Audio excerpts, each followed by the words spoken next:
चालको बुद्धिदायकः कन्या विक्रण्यो दंपतीनां च कलकनम। क्या है, परिवारों में क्या स्थिति हो रखी है? तरुणी प्रभुतागे है, यानी घर में क्या है, बहुरानी का राज है। और लोग क्या कर रहे हैं कि यदि घर में कोई सलाह मशवरा करना हो तो स्याले को बुला रहे हैं कि आओ हमारे घर का फैसला करो। भाइयों से नहीं कह रहे हैं, स्याले जी को बोल रहे हैं। और बेटियों का विवाह पैसा लेकर कर रहे हैं। दंपति नाम च कलकनम, और घर में क्लेश है। तो जब इस प्रकार की स्थिति नारद जी ने देखी तो नारद जी को बड़ा दुख हुआ और नारद जी कह रहे हैं कि फिर मैं ये सोच करके कि चलिए आगे कहीं जाते हैं, वहाँ सत्संग करेंगे, ये सोच करके मैं यमुना तट पर आया, वृंदावन की धाम की तरफ। और यमुना तट पर मैंने एक युवती को देखा जिसका मन बड़ा खिन्न था, बहुत उदास होकर के वो रो रही थी। और उसके पास दो बूढ़े लेटे हुए थे। तो नारद जी कहते मेरी इच्छा हुई कि मैं जरा देखता हूँ निकट से क्या दृश्य है। तो नारद जी जब उस युवती के नजदीक गए तो वो युवती कहने लगी, अहम भक्तिरिति ख्याता इमो में तनयो मतौ ज्ञान वैराग्य नामानो काल योगेन जर्जरो। तो नारद जी जब निकट गए तो नारद जी ने कहा, हे देवी आप कौन हैं और आप बड़ी चिंतित दिखाई देती हैं, बड़ी उदास दिखाई देती हैं, और आपके पास ये जो दो बूढ़े हैं ये कौन है? तो कहती है कि मैं भक्ति हूँ और जो मेरे यहाँ पर तुम देख रहे हो जो लेटे हुए जो बूढ़े हैं ये दोनों मेरे पुत्र हैं। एक पुत्र है ज्ञान और दूसरा पुत्र है वैराग्य। ये दोनों मेरे पुत्र हैं ज्ञान और वैराग्य। आज काल योग से जर्जर हो गए हैं, बूढ़े हो गए हैं, क्योंकि कलयुग में कहीं भक्ति नहीं है। मैं द्रविड़ देश में पली बड़ी, कर्नाटक में बड़ी हुई, कहीं कहीं महाराष्ट्र में मेरा सम्मान हुआ, किंतु गुजरात में आकर के मैं पीड़ित हो गई। किसी तरह से मैं यहाँ पर आई हूँ, तब से मैं कुछ पुष्ट हुई हूँ। मेरा जो रूप है वो तरुणी के रूप में हुआ है, किंतु मेरे दोनों ये बच्चे हैं ये अभी भी बूढ़े हैं। अब नारद जी आप ही बताइए, एक माँ कभी ये चाहेगी कि वो स्वयं जवान हो, उसके बच्चे बूढ़े हों? आप मेरी व्यथा समझ सकते हैं। हे भगवान, हे महामुनि, आप ही मेरा कोई ऐसा उपाय कर दीजिएगा कि जिससे मेरे दोनों बच्चे ज्ञान और वैराग्य स्वस्थ हो जाएं। ऐसा क्यों कहा? क्योंकि कलयुग में क्या है, भक्ति तो है लेकिन लोगों के अंदर ज्ञान नहीं है। अब देखिए क्या होता है, आप कहीं मंदिर में जाते हैं, कहीं भी अपने घर में पूजा करते हैं, आप भक्ति तो कर रहे हैं, यदि आपके अंदर ज्ञान नहीं है तो भक्ति कोरी है। तो वो भक्ति महारानी अपना दुख सुना रही नारद जी को। क्या सुना रही है? ज्ञान और वैराग्य दोनों मेरे पुत्र हैं, ये जर्जर हो गए, वृद्ध हो गए हैं। मेरी दशा हो गई है। अब यदि लोगों में भक्ति होगी, ज्ञान होगा, वैराग्य होगा तो क्या होगा? यह भी पुष्ट होंगे। तो नारद से कहती है कि आप मेरे लिए कोई ऐसा समाधान ढूंढिएगा। तो नारद जी क्या करते हैं? नारद जी दोनों को जगाने के लिए उनके कान में ज्ञान और वैराग्य के दोनों के कान में गीता पाठ सुनाते हैं, मंत्र सुनाते हैं। किंतु क्या होता है? दोनों थोड़ा उठते हैं और फिर ऐसे ही नीचे बेसुध होकर के पड़ जाते हैं। अब नारद जी बड़े दुखी। तो नारद जी कहते हैं इस प्रकार से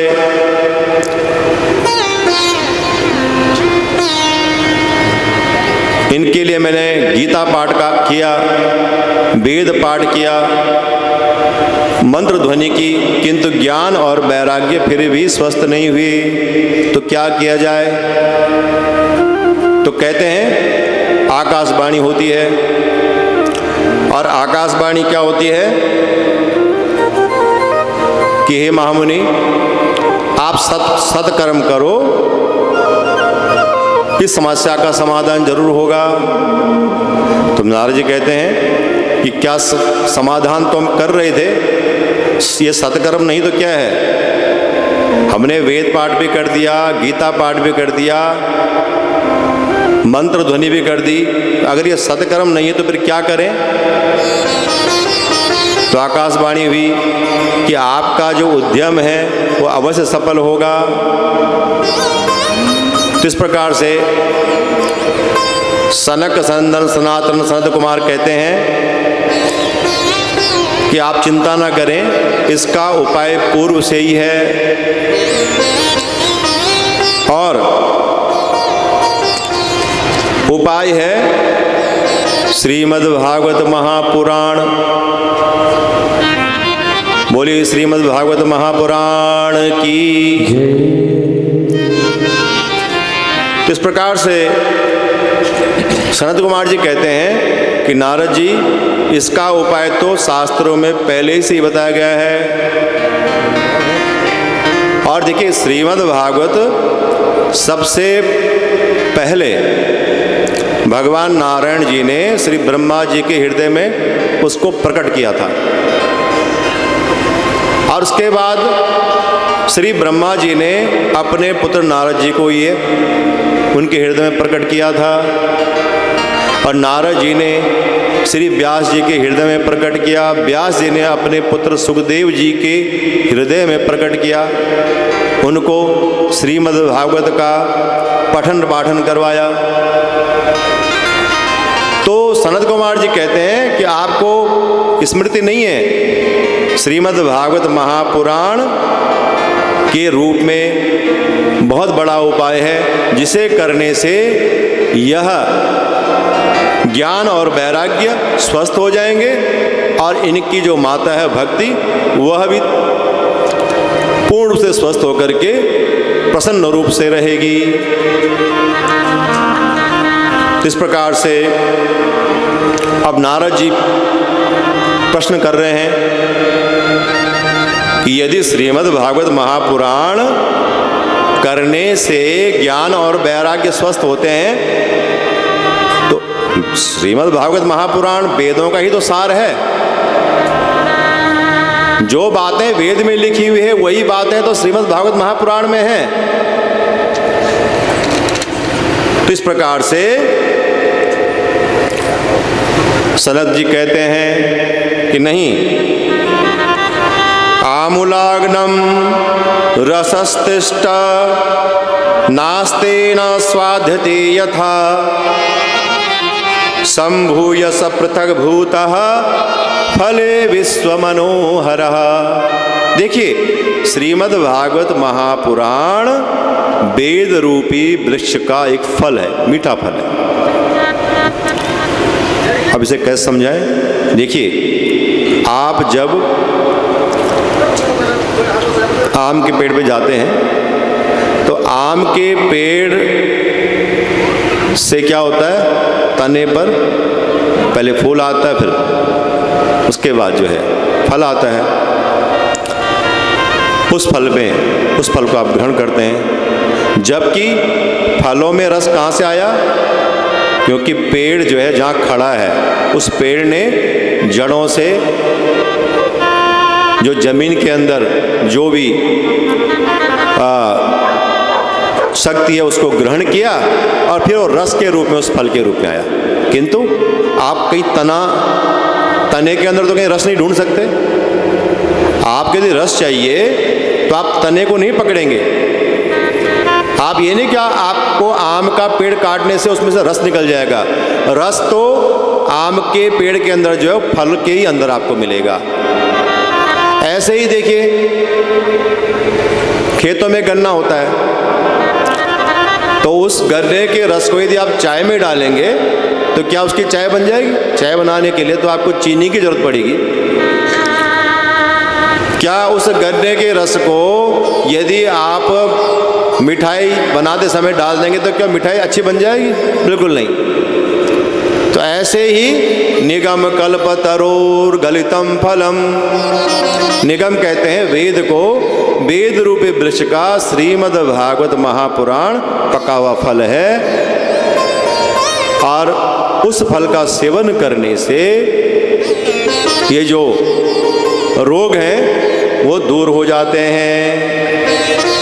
इस प्रकार से तब नारद जी का जो मन है वो, उनकी जो भ्रांति है वो दूर हुई, और उसके बाद फिर श्रीमद् भागवत महापुराण के श्रवण के लिए नारद जी तैयार हो गए।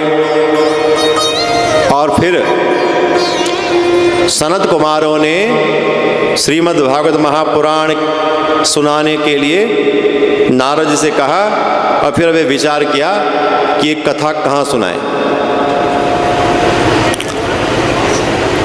तो अब कथा श्रवण करने के लिए स्थान ढूंढने लगे। तो क्योंकि जो विशालपुरी है बद्रीनाथ, वो तो बहुत ऊपर है, पहाड़ों में है, वहाँ सुनने के लिए कौन आएगा?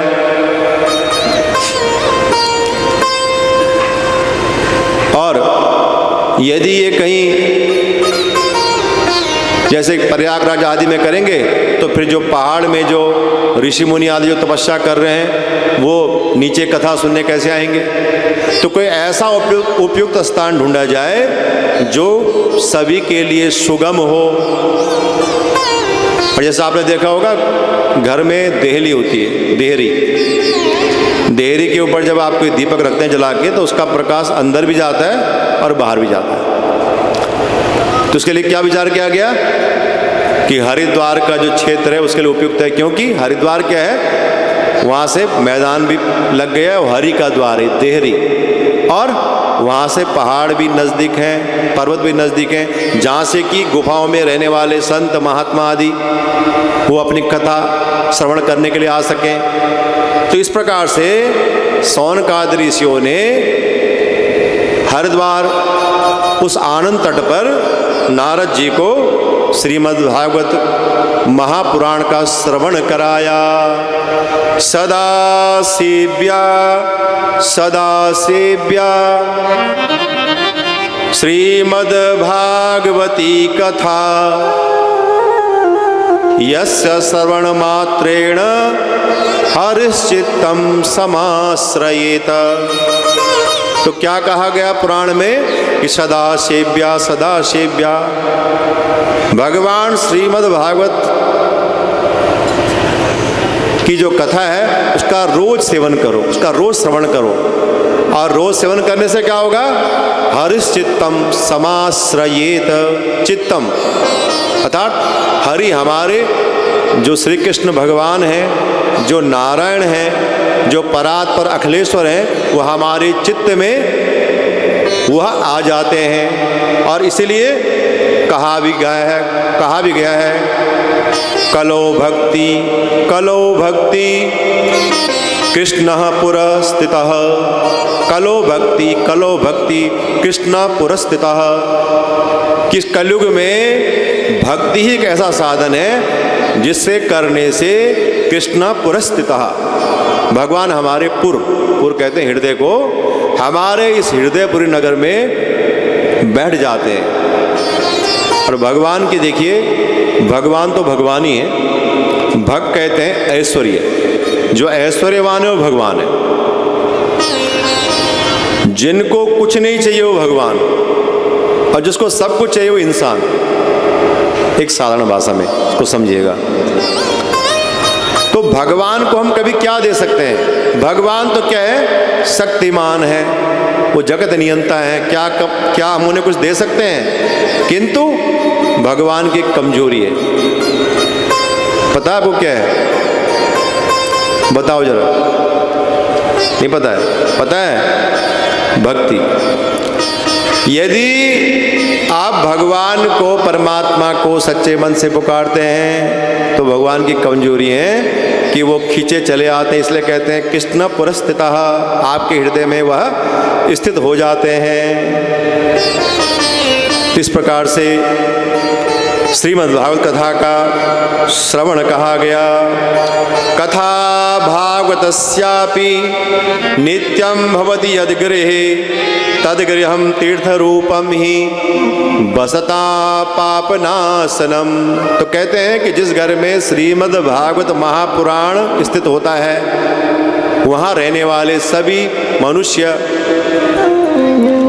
कहते हैं वह भगवान की कृपा से युक्त हो जाते हैं, उनके सभी पापों का शमन हो जाता है। दुर्लभैव कथालोके श्रीमद्भागवतोद्भवा कोटि जन्म समुत्थेन पुण्येनैव तु लभ्यते। देखिए श्रीमद्भागवत महापुराण का श्रवण जो आप लोगों को मिल रहा है ना, ये कहते हैं कोटि जन्म भी लेते हैं तो कहते हैं नहीं मिलता है, लेकिन आपके जो अच्छे कर्म आए हैं और आज ये जो भगीरथ को यहाँ पर लेके आए हैं त्यागी परिवार, उनका साधुवाद करना चाहिए सभी को। और एक सुंदर भजन हमारे संगीताचार्य जी के द्वारा